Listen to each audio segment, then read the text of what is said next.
This is Lon Winters with Graphic Elephants. This is Jimmy Lamp. This is Matt Vassallo with the WritingStoneWorld.com. And you're listening to the Two Regular Guys podcast. And you are listening to the Two Regular Guys podcast. Hosted by... My name is Terry Combs, RG, regular guy.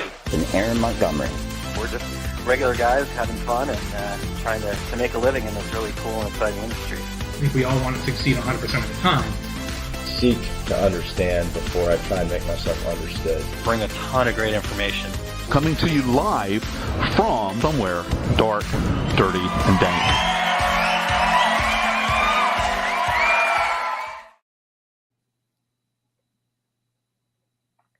All right, welcome to the show. It is Friday, July 7th, 2023. Aaron, I'm going to put my heels down, slow this year down a little bit. Yeah. If you could just yank on it a little bit for us. Right. I'm Terry Combs, and you can find me at terrycombs.com. And I'm Aaron Montgomery, and you can find me over at oursuccessgroup.com. Terry, today we've got Lauren Kilgore going to be joining us. She's got a business called Handmade Sellers University. And as the name says there, sellers, she's going to be joining us to discuss selling online. She's an expert in a lot of things, and I've really enjoyed getting to know her. She's got a ton of experience to help people build their Etsy stores and just on other online platforms. So we're gonna talk about that today, and she's gonna leave us with some tips to master online selling, and obviously we'll have a little fun along the way, which we always do. It's our thing. Yeah, it is our thing. So we've got some people already checking in this morning, Terry. So that let's welcome in some of the regulators here. So if you are joining us and you're new to the show and you become a regular listener, you become a regulator. Thanks to Christine Shreve for coming up with the name, and we love our regulators. So Darren was early on this morning, said hi fam. So hopefully he's able to tune back in. We've got Jerry, good morning, and Todd from Fat Dad Wholesale joining us.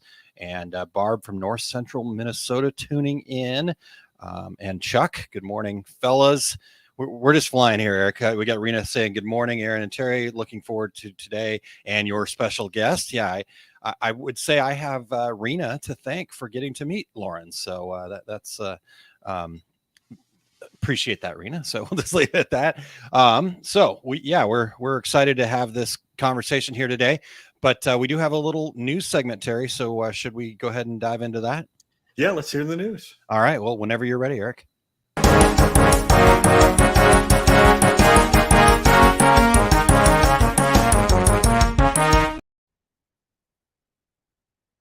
Morning, gentlemen, regulators. Thank you very much for having me.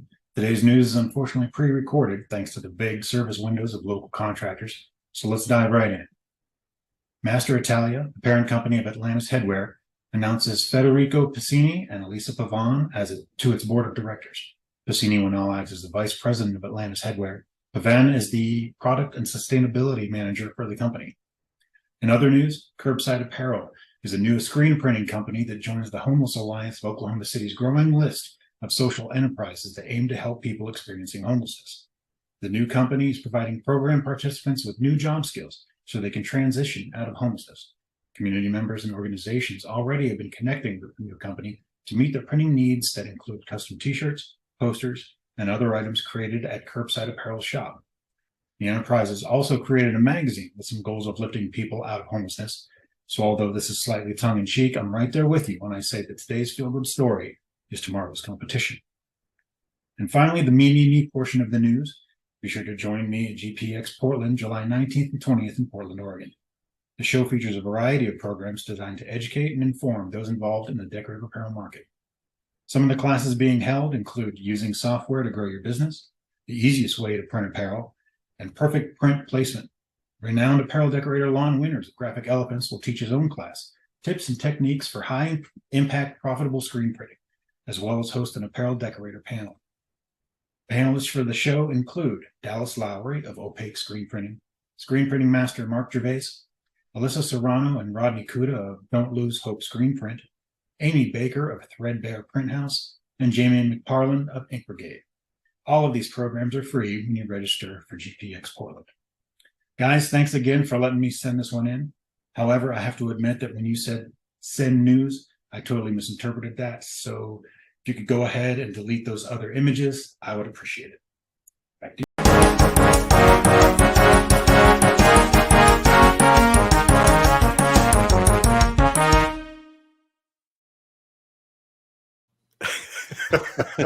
Oh man, Matt. I was waiting. I thought, well, where's the joke, man? You always have a joke. he just makes me laugh. I love listening to Matt, and he's got my sense of humor too. A similar style of humor where it's just a little bit dry, and you're not really Right. sure whether you should laugh or not. I think that's what most people feel when they listen to me half the time too. So I get it. Well, I want to go to Lon Winter's seminar, man. He's the man when it comes to specialty screen printing, that sort of thing. So, and obviously a great friend of the show. So, Yep, definitely. Sounds like a great show, and thanks for all that news, and make sure that you go check all that out. And thank you, Graphics Pro, for your support. And I guess, Terry, the other thing I want to just say is just really want to thank all of our partners there. You know, you've got the Apparelist, you've got Screen Printing Magazine, we've got Matt here with Graphics Pro. The fact that they're willing to participate, and it's not easy, as Matt kind of, it didn't work out, but he still took the time to record one for us too. So we appreciate that very much, and all the work that they do to enhance this program, Terry. So very good. And hey, Matt, you could have just pretended you were live, man. Nobody would have known. Good point. We've had that before. I'm going to see if I can do a whole show that way sometime. Just pretend. No, Eric is shaking his head. It's not going to happen. No, all right. Not going to do that. Okay. That is off the table. Okay. Well, I'm sure that Eric was probably thinking I was going to say something like Atlantis Headwear. I thought that was just a fable. It's real. It's a real place. It is. It is a real place. All right. Well, speaking of bad jokes or dad jokes, sorry, I get those mixed up sometimes. Terry, I think you've got one for us here, and I know, just apologizing in advance that this is the way that it goes, but this is part of the entertainment value. We're going to get the nuggets here from Lauren in a second, but dad joke, Terry, with that, kind of introduction. Exactly. Here we go. Aaron, I'm opening a chain of Elvis themed steakhouses. Really? Tell me more. I am. It's for people who love meat tender. Also, people who love meat true. All right. Well, there's some good head shaking going on in the background, Terry. Todd, that was a softball, man. Have at it. Yeah, exactly. This will be the fun part. Hey, Terry, before you get to this next part, though, let's just say good morning to a couple more folks that are checked in. Just want to say hello here. So we've got Alan saying hello, guys. We've got Lisa checking in from Oklahoma. Mary from Paw Prints and Keepsakes. Ramona, happy Friday to you. Charles, happy Friday. And Betty, good morning. I got to meet Betty alongside Rena and Lauren, so part of the crew. And then we've got Hot Mesh Mom, beautiful mesh. What's this about? ? So you'll find out soon enough. We'll get to it here shortly. And then we've got Henrietta joining in from San Antonio, Texas. And Jerry says, looking forward to learning today. So, Todd, I see you getting ready there. But, Terry, I'll get out of the way here so I can giggle in the background. All right. We want to thank everybody for checking out the Two Regular Guys podcast. We are looking for new voices. We would love to have the regulators participate in our show intros. You guys have been hearing these intros for years. Lots of different folks from the industry. If you'd like to participate, go to decorators.ink./intro and just read a few sentences to be a part of every show. And we've gotten a few already, but don't be left out, and don't make me call out your names again out there. We're always looking for new guests. If you or anyone would like to join us, go to calendly.com/2 regular guys with your show ideas. If you are listening to the podcast version of the show, we would appreciate you sharing the Two Regular Guys podcast with all of your industry friends so they can become regulators too. And we would appreciate you giving us a review on Apple Podcasts, Spotify, iHeartRadio, Stitcher, Amazon Podcast, wherever you do your podcast listening, we are there. And if you're watching us live right now, please join in with your comments and your questions. Yes, indeed. All right. So Todd says he's all shook up over that one. Okay. Like I said, Todd, it was a softball, man. Yeah. All right. Well, there you go. Thank you, Eric. Okay. So thank you very much, everybody. Let's hear a quick word about a program that I'm working on over at our Success Group. And then we will get Lauren in here and get into what we're here to talk about today. So Eric, when you're ready. Attention all Facebook group admins. Hey, are you looking for a way to help your community of business owners achieve greater success? I invite you to partner with me to offer a mastermind program to your group. Allow our Success Group to handle the back end and structure while you focus on building and engaging with your community. You will help your members reach their full potential. I'm going to give you all the training, tools, and support needed to host bi-weekly calls and support your community in their journey towards success. Visit mosmasterminds.com to learn more. And the best part, you can earn up to $1,000 per quarter per group with no cost to you. Again, visit mosmasterminds.com to learn more and to schedule a call to get started today. All right. Yeah. Looking to grow some mastermind programs. So if anybody wants to talk to me about it, I'd love to do more. So, Terry, we did have one more follow up to your dad joke there. So Darren says, hunka hunka burning cow. I think Eric's gonna quit today. This could be the day. All right. Well, before I get myself in any more trouble here, let's get Lauren in here to settle this out. So we are ready to bring Lauren in. Eric, whenever you are ready, we want to welcome in Lauren. Hello. Thank you so much for being here. Hi guys.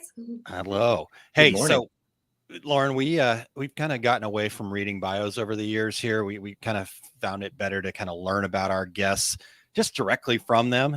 Sure. It's way better than some curated bios. So tell us a little bit about you. Tell us a little bit about Handmade Sellers University. Give our regulators kind of the Lauren 101. Okay. So I'm Lauren, and so I am an accountant turned wreath maker turned Etsy expert. So it's not exactly a normal path, but that's where, so I started as an accountant. I was an accountant for 20 years. And as I was doing that, I created a side hustle making wreaths. And then as I was doing that, I was selling them online, and I sort of became, real familiar with how to do it and was having success doing it. So then I started also teaching how to sell online, specifically Etsy.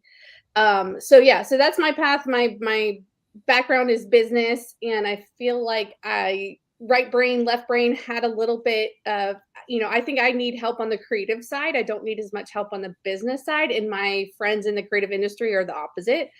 So I feel like it's a good match to help people out and to be able to sell more.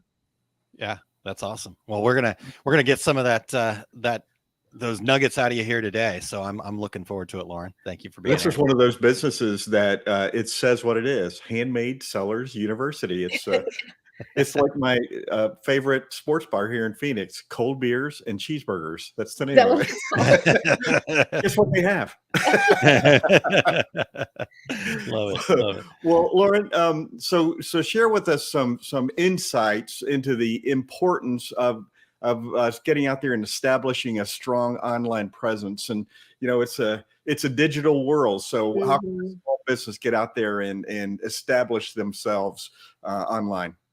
I know for myself, I never had success selling locally or at craft shows or, just anywhere in my local area through, Facebook or, anything. So for me, I thought that in just also being, kind of introverted and not really wanting to go out and talk to a whole bunch of people to try and, I'm not really salesy. So it was just made sense for me to put everything onto a platform and people be able to check out there, people, be able to see everything that I have.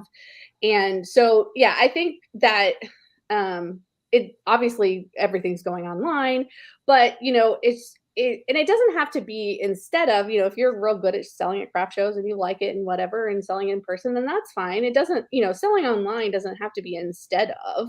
It can definitely be in addition to whatever it is you're already doing, just another way to expand your audience, reach people you never would reach if you just went to, your local craft show. So people all around the country, all around the world, if you really want to. So no matter what it is you sell, pretty much, you can sell it online. I mean, everything from small things. I've seen people sell furniture, on Etsy. So it can really, run the gamut of all kinds of things. Yeah. And I think that's a really good point too. It doesn't have to be either or. Right. But leaning into what is best for you, you've got this ability in today's digital landscape to do that with a little bit of training and support from somebody like Lauren. So good. Yeah, I think sometimes people kind of assume that it has to be like instead of, and that, well, I'm doing fine already. Well, great, but you could do more if you wanted to. I mean, if you don't, then fine. If you want to keep it small, that's fine. But you could also make it bigger if you wanted to and reach so many more people. So nice. All right. Well, we've got Christine checking in. Looks like off of one of your channels there. She says Lauren's the best. So we'll all right, good. And then Sheena and Luann are checking in as well. Cool.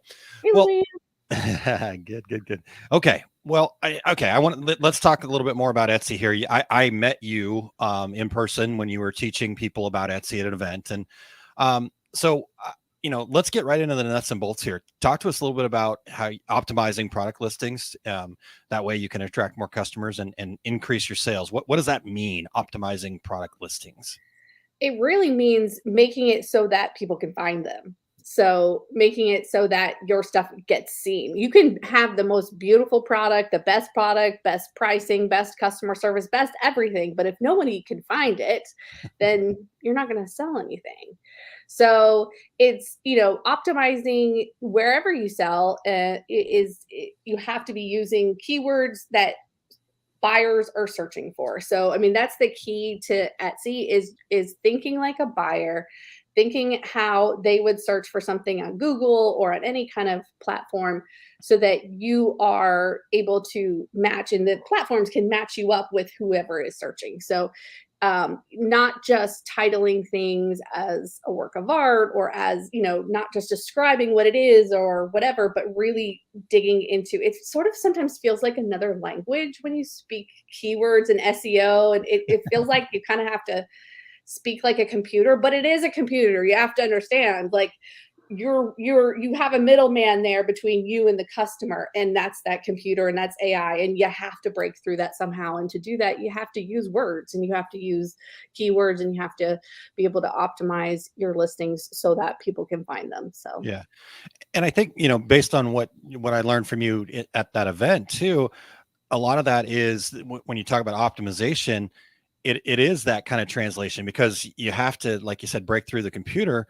But at the same time, if I show up and I just go, oh, that's just, that doesn't make any sense to me. It doesn't inspire me. It doesn't make me excited to buy that product. Then you've only won half the battle and you're not going to get the sales, right? So is that kind of what optimization is all about? Yeah, I mean, there's also, there's definitely, what I say on Etsy is that everything you do is either for the computer or for the customer. And so, the keywords and the computers, that'll get the people to your listing, but the photographs that you take and the way that you describe the product, all those things are really for the customer to understand and to be able to sell it to the customer, and so that they can, realize it in their own lives and realize what they can do with it and how they can use it and why they really need it. So you do have to aim your marketing at both. You have to satisfy the computer, but you also have to be able to satisfy the customer so that they want to buy it. Yeah. So those keywords are like, okay, go this way. But once you get there, you gotta have something for them to see. Right? Yeah, for sure. Yeah, because if your pictures suck, I mean, and if they don't have enough information about the product to know what this thing is or what they even going to do with it, why do they need it, then they're not going to buy. So they might get there, but then they see these pictures and they're super unprofessional. And I mean, I've seen pictures, product pictures, where people have dirty dishes in the background and people standing there and, trash. And I'm thinking, who in the world would want to buy something when it looks so unprofessional? So, I mean, it really isn't hard to make a good photo. Just don't put anything in the background. But yeah, so that reminds me of people off fast. Yeah, that reminds me of something I saw a while back, and it was some guy had put a picture up, and I wasn't sure it was Etsy. It could have been Etsy, but there was some reflection back, and it showed him, and he just happened to forget to put on pants that day. It was I've never experienced that. I do talk about that because as a wreath maker, a lot of us take pictures on a door, and so a lot of people take picture on a glass door. Now I have never seen anyone with that. I usually just the image of yourself and everything is enough to just sort of be distracting. But no pants. That's a new one. That was pretty wild. Well, I actually over the last couple of months, 2 different kind of large companies here in our industry were doing live demonstrations on YouTube and filmed live. And I looked at it and I thought, really, you couldn't clean up a little bit? You couldn't, that trash that's on the floor, you don't think you should have probably picked that up? And because that's a reflection of your company, man. And so, I was perfectly fine. They're competitors, but I mean, even if your product is great, if you just don't show it in a great light, not, well, lighting is good too, but if you don't show it in the best possible way. Right. Exactly.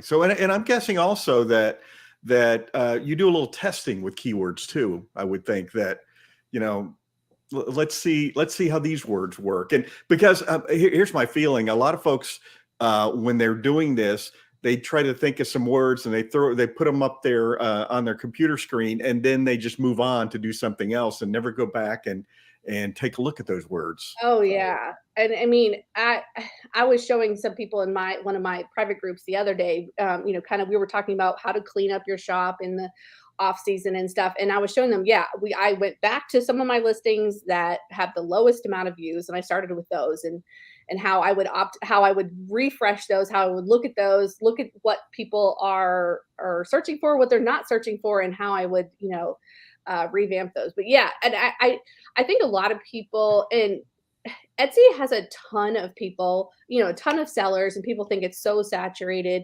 But honestly, the majority of people do that. They go on Etsy and they put up a couple listings. They treat it like it's a Craigslist or something, and then they move on. And then they don't ever come back to it. And they don't ever look into optimizing and figuring out how it works and whatever. So that's the majority. Sadly, that's the majority of Etsy sellers. So it's honestly not that hard to break through the competition once you know how it works and you learn how it works and you work it. Then you're in a totally different league than those people that aren't paying attention at all. So I could see that. At that point. Etsy's crappy. Nobody buys on Etsy. There's too many people there. It's the economy. That's why nobody's buying my excuse stuff. For all of it. It's you. It's not me. It's not me. There's always a million. Don't go into Facebook groups because they just complain about all of it. That's for sure. Well, and I guess talking about that, right, too. I appreciate that you shared that, right? Because that is a feeling that people get is, Etsy is oversaturated. But the reality is everything has that potential. I mean, there's new competitors. The local complaint is, everybody's got a Cricut now or whatever. Like, no, in our industry, that's kind of, but it's like, Terry always says this. He says there's, and I'll get it wrong, so correct me, Terry, but there are a whole bunch of screen printers, just not that many good screen printers, basically. Is kind of the saying? Exactly. And I think it's the same throughout our industry and every industry. Lots and lots of people in it, not very many people who are good at it. And it's just like you're saying, Lauren, you have to go back and why didn't I get a good review of this product and studying that? And that's where people fail. They just they never go back and try to figure that out.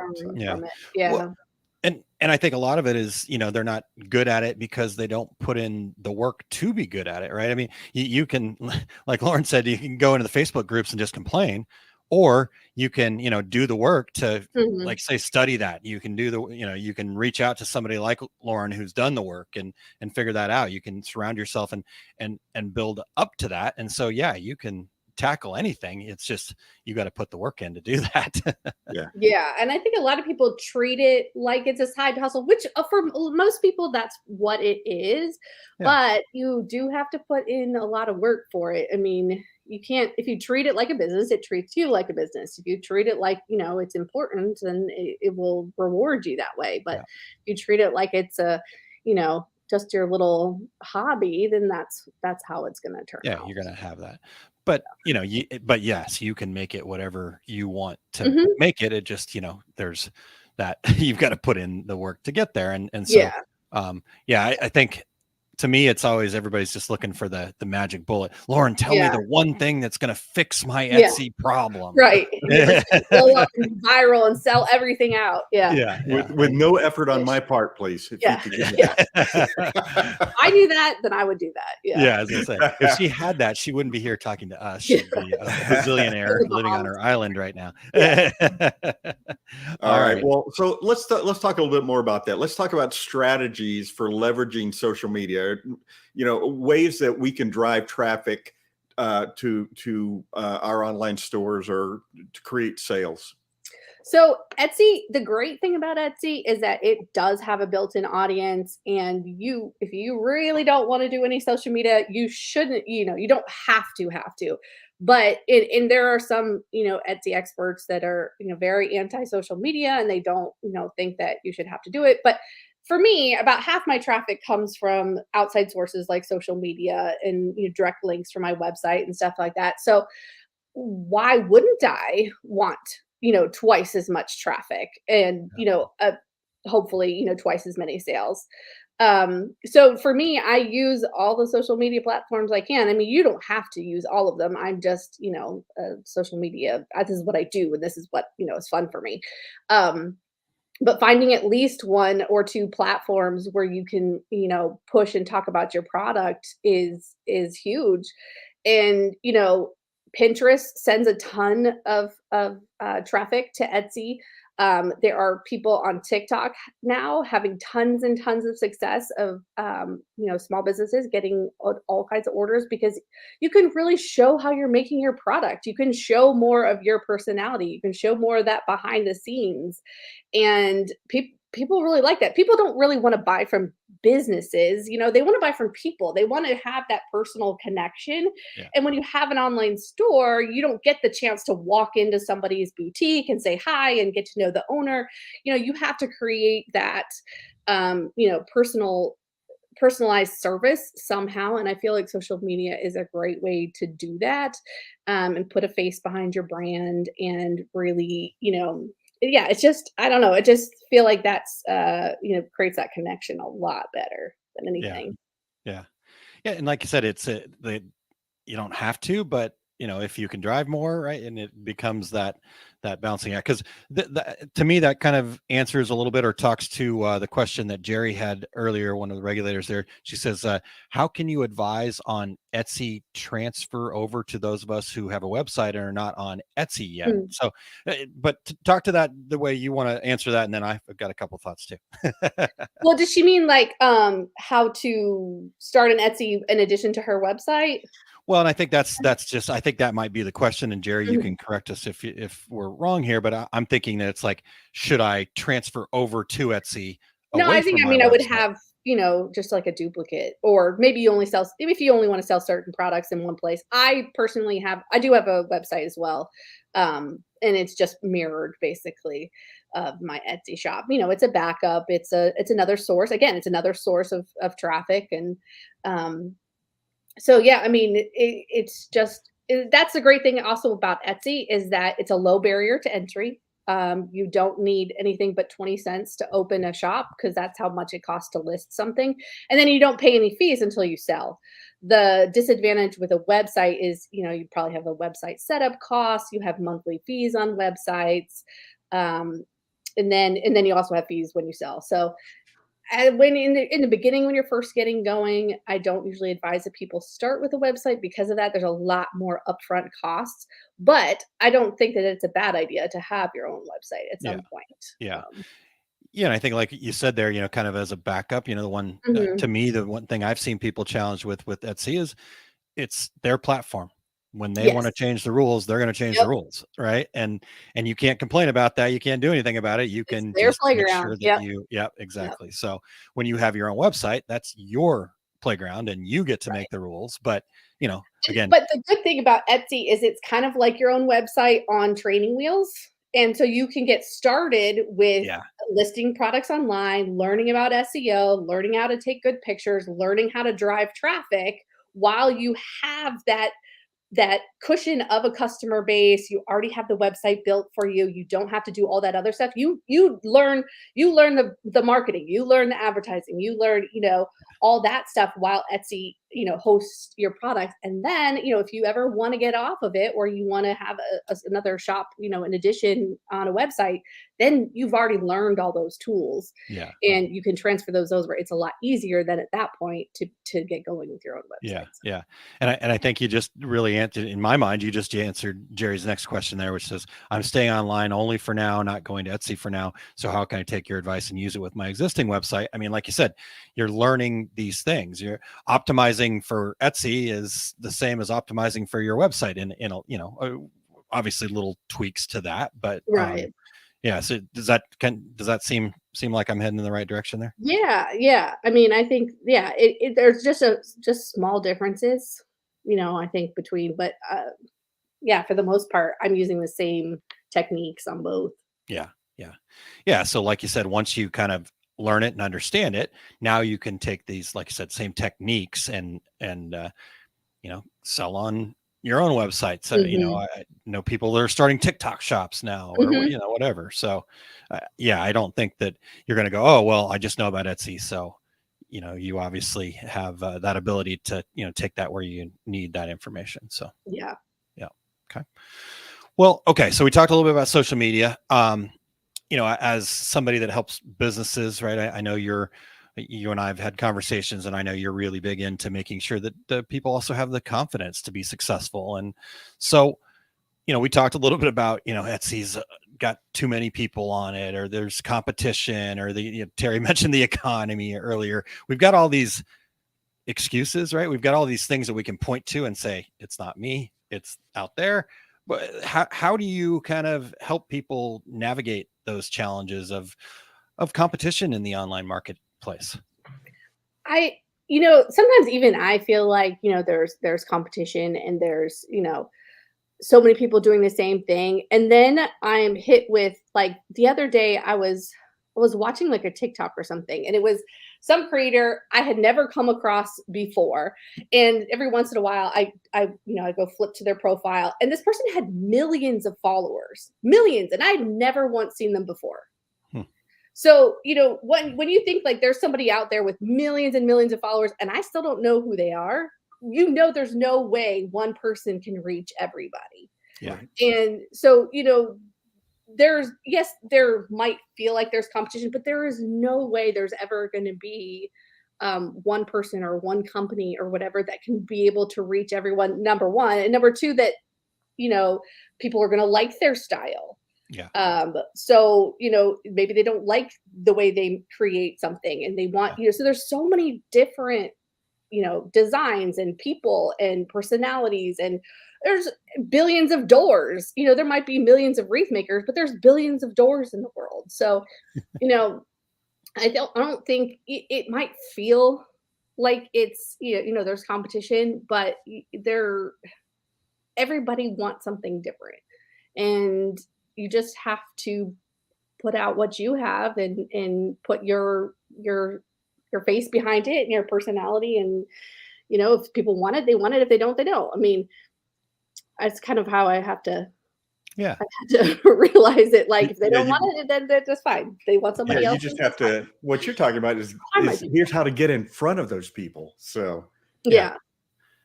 And I think, what you're saying, at least for what I'm hearing, is yeah, it like get in front of those people. Like you said, there's people that have millions of followers that we've never heard of, but even if they get in front of those millions of people, how many people are actually going to then, go, yep, that's my person. I think about, for me, when I became a Success Principles trainer, I followed Jack Canfield. I found him through this movie called The Secret, and there was probably 20 people on there that, really kind of, to me, felt like they had it figured out. And for whatever reason, I was connected with Jack. Right. And so it's the same thing with our products, right? I can go to Etsy and I can look up all the wreaths, or I can look up all the sublimation products, whatever it is that I'm looking for. And it's not really whose is better or what the price is necessarily. It's like, I connect with that. That inspired me to take my wallet out and say, here's my money. I want that thing. Yeah. And everybody does things different. Everyone has their own handwriting, as far as how they design a product. And, some people like different styles. They like wreaths with not a lot of stuff. Some people like wreaths with a lot of stuff. Some people, some people like this material. Some people like that material. Like, so there's just so much out there. Yeah. Cool. Yeah, it's hard. It might seem scary, but there's a lot out there. plenty of pie to go around. Yes. Speaking of wreaths, Hallmark is having Christmas in July movies all this month. I'm kind of a Hallmark movie nerd. And yes, I know exactly what's going to happen, but it's like a drug for me. I can't turn away. I'm sure Lauren could direct you to a wreath that could fill that. I know. That's what I was thinking. I think that's the only Lifetime or Hallmark movie that I've seen. There was one about a wreath maker. Oh. I don't know why I've never watched them, but there was one there was a wreath maker, and she was so bad, but I had to watch it.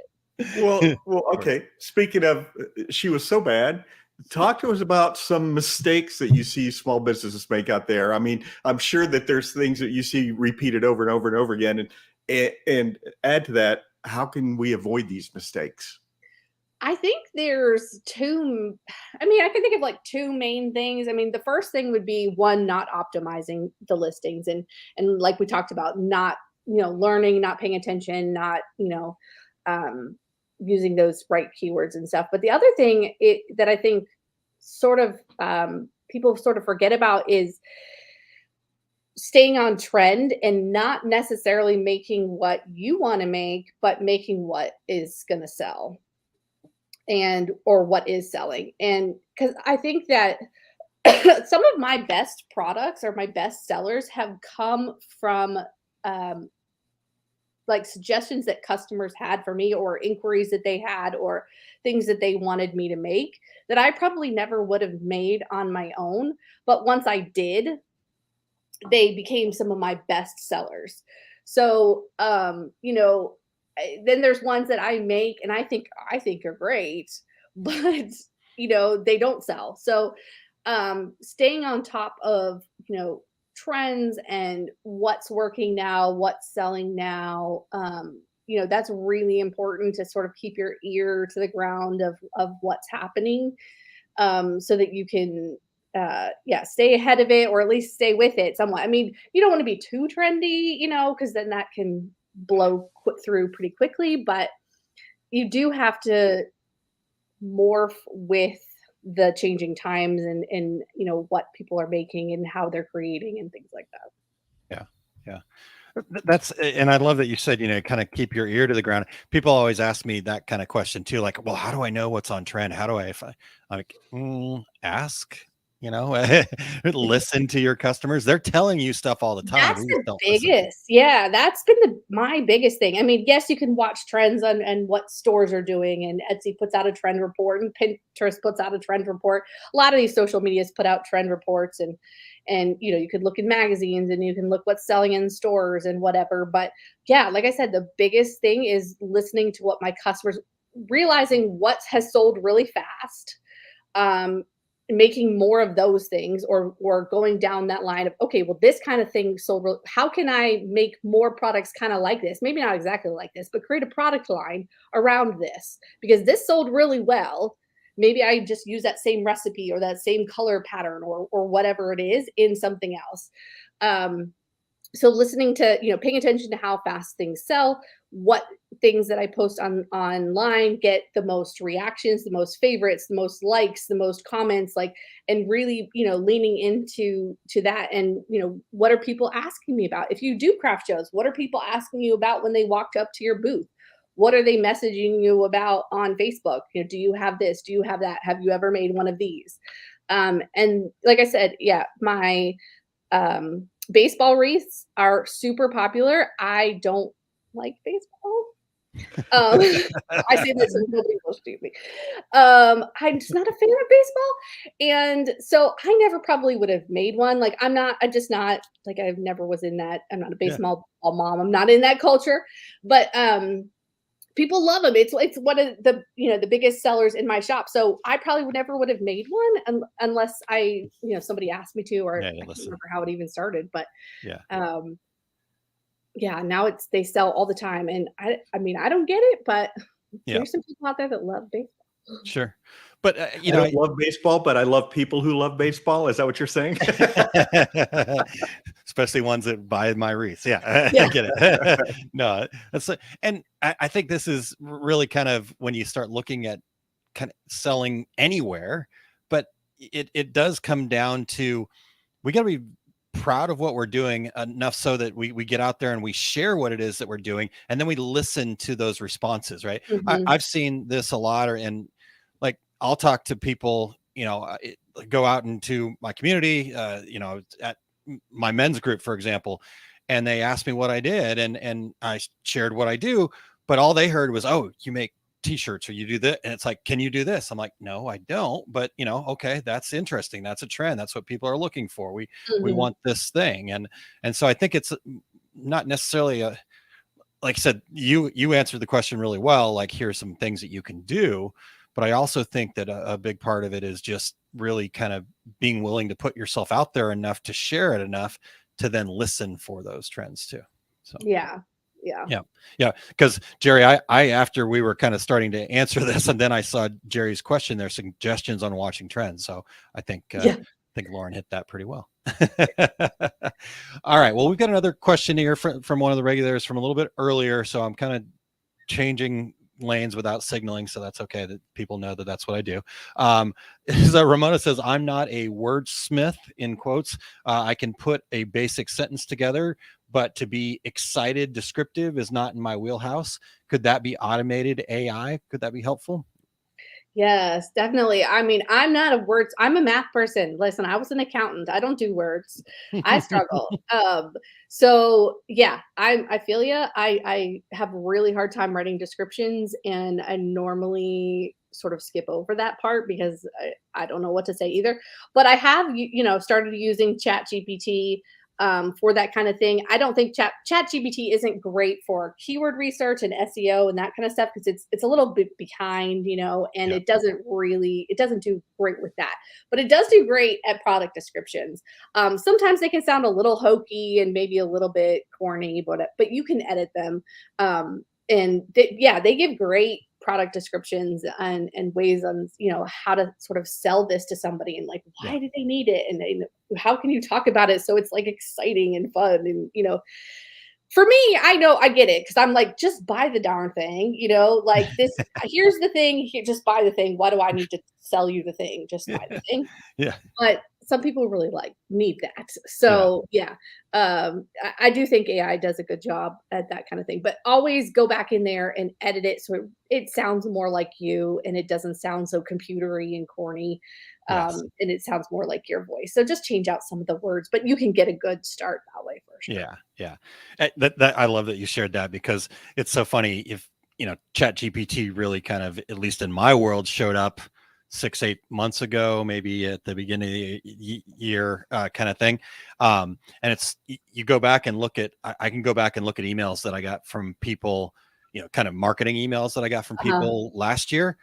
And then I get a marketing email from that same person now. And I'm like, they're just copying and pasting. It doesn't sound anything like them. So I know they're just copying and pasting, but the reality is it's a tool, it's a time saver. We actually did a couple months ago in our success group a full training on how we do that, right? We have to keep the human element in there, but it definitely is going to get you a great start and then going from there. I did started a marketing plan for a project I'm working on yesterday, and the couple parts and pieces would have taken me half day, maybe a day of research and doing other things. And I used ChatGPT and was able to kind of get similar information done in about an hour. So, you know, but it wasn't just a copy and paste, right? I still have to feed it myself, but well, and if you use it as a tool, you know, Aaron, just the way when you and I did the DTG DTF class for Printing United Alliance, you went back and they wanted review questions at the end, and you went back and had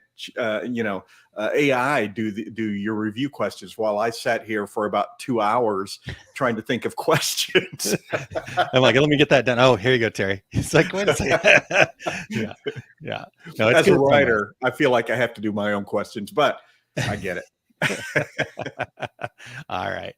Well, okay. So Rena says, buy it. It will bring you joy. There you go. Just buy it. It will bring you joy. There you go. What am I buying? Don't worry about it. Every description should be that. Oh. Yeah. Then I'm like, what am I buying? Don't worry about it. It'll bring you joy. Okay. Well, okay. So we've talked a little bit about lots of different things, and I know you gave us kind of your 101. But I want to know a little bit more about Handmade Sellers University for our regulars. I know we've got some of your folks tuned in and they're familiar, but what's the latest? What are you up to over there? What can people find out, and where can they go find more details? So on my website, laurenkilgore.com, is a lot of the, it has all my services, my courses, and things like that. If you want to sign up for my email list, just download the worksheet that's on the front page, because coming up, I will have in a few weeks a free training on how to create your next bestseller, which was real popular last year. And I go through exactly how I create, a bestseller in my Etsy shop, what makes a good bestseller. And that's it doesn't have to be for Etsy if you want to, any kind of product. And again, it's not just for wreath makers, it's for, anybody who's selling something online. How to make your create your bestseller, what makes a good one, how to design that, what kind of products you need, things like that. And then after that, I'll be launching my course, which is Handmade Sellers 201, and it's my course all about social media. So again, it does focus on Etsy. So we talk about Etsy, but it does go through Facebook and Instagram and Pinterest and TikTok and advertising and how to do all those things to get traffic to your Etsy shop. So it's a full-blown marketing social media course on getting traffic. So that's what's coming up in the next month or two. Awesome. Before the first year. Yeah. Well, Lauren, we like to leave our listeners with one last golden nugget. And you've already talked about this a little bit, but look into your crystal ball and what kind of trends or changes do you expect to see in online selling in the near or far future? I feel like we will see more platforms maybe open up. There are other people kind of coming up in the up in the ranks, and I feel like we'll see other opportunities. I feel like we'll see Etsy change. I've been on there since 2014, so it's changed many times. I feel like I'm not exactly sure what they'll do, but I just feel like we'll see a lot more players in the game. I love Etsy. I don't work for them, but I still think, I use it. I think it's effective for me, but I'm always willing to try, whatever's coming up. I'm just, like selling online in general. So, and I just think that Etsy is the best right now. But I'm curious to see kind of what comes up, those other platforms in the in the industry are kind of I don't think there's anybody right now that can touch Etsy. They just don't have the market, they don't have the audience, they don't have the people. But I think that'll change one day. So we'll see. Yeah, it's interesting because I'm thinking, like I mentioned TikTok shops earlier. And I've heard a lot of people talking about that lately. But you know what? Facebook came out and had their shops, and it didn't really seem to work out either. And Etsy stayed pretty strong throughout that. So interesting. Yeah, but I think just keeping your ear, like it said, keep your ear to trends, but also keeping your ear to like see what's happening in the business world, in the in the marketing world, and staying on top of how these platforms work and where's the best place to sell, and just keep, you have to keep morphing with it, especially through the pandemic. We all kind of realized that we need to start selling online, and because we can't sell in person for a couple of years, and just sort of morphing with whatever's happening, reinventing. And I love that too, because you've talked a lot throughout this about about changes and things, and keeping up and that kind of thing. And I think as humans, our natural instinct is to resist change. I don't want to change. If it's not broke, don't fix it kind of idea. But the reality is change is going to happen whether you're on board or not. And so as a business owner, you have to embrace that, and you have to be around people like Lauren who are willing to let's look, right? You've just shared how much you enjoy Etsy and how it's worked for you, but you've also said, hey, I'm open to other things, and I'm not going to forsake all else just because I love Etsy. Right. Yeah. So let's see here. Betty just shared, well, Etsy advertises on TV, so you get more exposure there than anywhere else. So I love Etsy. Good job, Lauren. So, hey, Betty. Hi, Betty. Heart. Cool. All right. Well, Lauren, anything that we missed today? I don't think so. I think we've talked about it all. Yeah, awesome. Good. All right. Well, thank you so much for your time. It's so good to see you again today, and looking forward to seeing all the cool things you got coming up. Thank you so much. Thanks, Lauren. Fantastic. Right. Yeah. So there are lots of customers out there. You just have to get your face in front of them. Yes. And do it well. Yep. Yeah. And I still, have a big belief myself, Terry, that we don't get our face in front of them because we're not confident in our business yet. And like I said, I'm glad that Lauren helped us with that question today. And because yes, it's getting in front of people. But that's again, there's no magic bullet. I can't, you could spend a lot of money on advertising maybe, but again, are you going to make the sales? Right. So it has to be a kind of a well-rounded approach. And, so I love all that stuff that Lauren shared today, Terry. It was good stuff. Me as well. Yep. It was awesome. Yep. Speaking of other good stuff, couple other things coming up, and I there's always gold nuggets. And so sometimes people don't stay to the end, and you're missing out. But I've got, a couple things to share, Terry, if that's okay, if I can jump in. All right. Well, Condi's got their open house upcoming here. It's a virtual event. It's got some great education that's going to be happening. And there's a virtual event, which is July 20th and 21st. And I don't know if this is the first time they're back. I think it is, but I could be wrong on this. They're actually going to also have their in-person open house, which used to be a really big deal before the pandemic too. And so that's happening on the 22nd. So if you'll get over to dietrans.com, Eric's got it in the links there, but just go over to dietrans.com. They're calling it the Sublimation Circus. So, just look for the circus and you can check that out. David reached out and asked if I could share that. And I obviously want to do that. I love Sublimation Circus. That's awesome. That's a great name. Yeah, I do enjoy that. It's no Sublimation Summit, but it's all in the same realm, right? So, and then we talked a little bit about AI today, and so that keeps our guest last week, Dane Clement, was with us, and we're getting pretty darn excited about this upcoming event. That's gonna be cool. I've had several conversations with Dane since our conversation with him last week on the show, and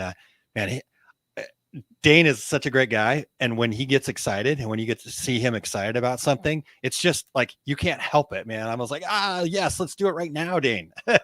And so he's getting super excited about this class coming up here. It's called Boost Your Graphic Skill by Mastering AI.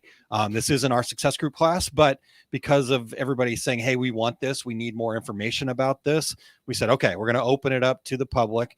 We don't do this a whole lot because we do want people to be part of the membership program, but at the same time, hey, we get it, right? right? You need this bit. So jump in. If you'll go to oursuccessgroup.com/graphics_AI, you can register right there and join us for that class on July 19th at 7:00 Central Time. If you sign up for it, you will have access to the recording. So if you can't make the live for whatever reason, you will have access to the recording through the end of the month. So really no excuse not to join us there, Terry. And so I'm looking forward to sharing that with Dane. And I'm gonna skip down to the Impressions Expo Fort Worth. Sorry about that, Eric, but but appreciate the thumbs up there.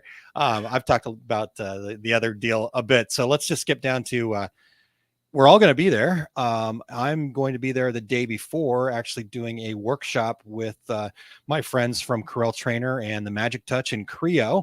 We're doing a full day workshop called the ABCs: Design, Print, and Market.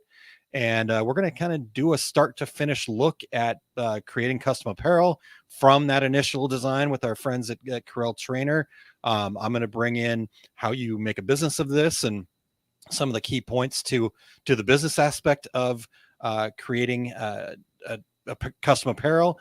And then our good friends over there at Magic Touch and Creo are going to actually show you the nuts and bolts of making the products from custom apparel, from hard goods, from all the cool things that you can do. And we're just going to walk you through each step and probably have some coffee and donuts and maybe some other fun stuff there happening too. So if you'll go over to osg.link/ABCs, that will be where you can go and get more information and sign up for that Impressions Expo seminar happening there on September 13th. And that does happen to be my birthday too. So, come celebrate my birthday with me. All right. Optional, but Yeah, exactly. You can, buy me a drink or something. No, just come and hang out. That'd be enough of a birthday present. Just come hang out. I love it.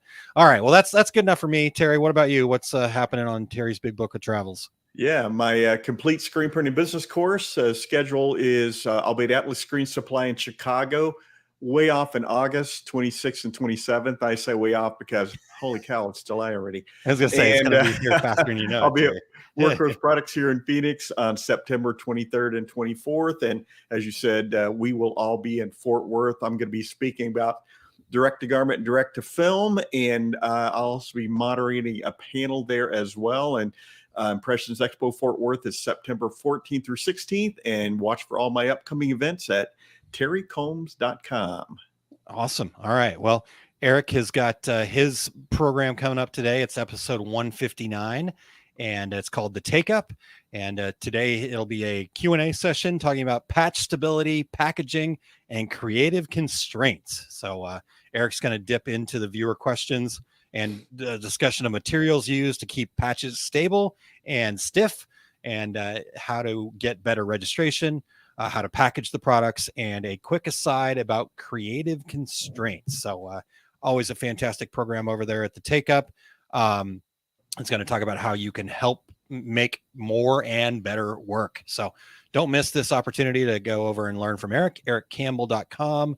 And once you go there, just click on the Take Up tab at the top, and you can join him live at 2:30 Mountain Time to be part of the program, ask questions. It is a Q&A format. So get in there. Eric is always really good about, just talking to everybody and making sure everybody leaves with more value than they expected, which is what Eric's all about. Is one of the things I love about Eric is he cares about just taking care of people and making sure they've got what they need to be successful. He also has upcoming classes at Impressions Expo, including a presentation about embroidery's value proposition and more. So go over to impressionsexpo.com to check that out and see what Eric's got coming up over there. So I think we've covered it, Terry. I think we've come to the close of another show here. We want to just really thank Lauren Kilgore for joining us today. Make sure you go over to laurenkilgore.com and check that out. Download that form that she mentioned and get on her email list and stay tuned. I'm on her email list, so I'm excited to see what she's got coming up here in the not too distant future. And so again, thanks very much, Lauren, for your time today. Exciting stuff. And we want to thank our show producer, Eric Campbell, for all he does, keeping these the wheels on the bus going round and round, and always being on call as a last minute co-host. Yes, he makes this thing continue to tick, and we appreciate Eric very much. Terry, next week, you and I get to have a little conversation talking about a topic that I think we enjoy talking about this because I think we understand it at what it is. So we're going to be talking about pricing, kind of what pricing is all about, how we can better price our products, how we can price our products for profit. So yeah, we're going to have a whole pricing discussion, and we've done this a little bit before, but we always like to take new angles at this thing. So I'm excited for that. Terry, how about you? You absolutely. Aaron, our show name, Two Regular Guys, came from the very first seminar I ever did at Impressions Expo. Well, it was back then the ISS show, where Mark Venett was doing pricing from the sales standpoint, and I was doing pricing from the production standpoint, and thus was born Two Regular Guys. Yeah, there you go. So I have to be Mark Venett. So do I need to come up with you do. You need to work on your MBA this weekend. You think I can get an MBA in a week? I don't know. We'll try. Probably. Okay. All right. All right. Until next week, I'm Terry Combs. He's Aaron Montgomery. And that was the Two Regular Guys. Here we go. We're out. Awesome. Thank you for listening to Two Regular Guys. Check out our website at tworegularguys.com. That's the number 2, regularguys.com. You can also interact with us over at our Facebook page, facebook.com/tworegularguys, or send us a tweet, twitter.com/tworegularguys. And we have a YouTube page. You can find all that from our website, tworegularguys.com. Thanks for tuning in, and we look forward to spending some time with you again next week.